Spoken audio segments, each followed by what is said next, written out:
Pagpalang gabi mga kabsat. Dito tayo, panoorin natin yung mga nag-aalimasag.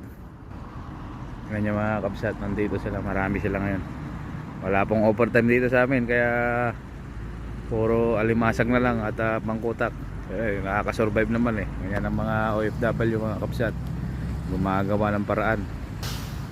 Ayan sila.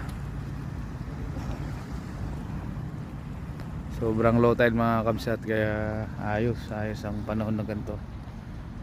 Marami pa doon nangiilaw. Basta gantong kalmante yung dagat, hindi lang maraming option kakabsat eh. Wala akong makuha alimasag, wala akong makuha bangkutak, pwede kang maghalaan. Kaya hindi ka masisiro pag dito sa dagat, diba? Mga Pilipino madiskarte. Kahit saan mo dalhin ng mga Pilipino, talagang hindi gugutumin eh.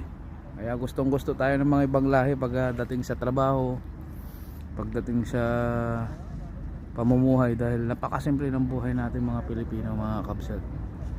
Kaya believe ka sa mga Pilipinong OFW, dahil talagang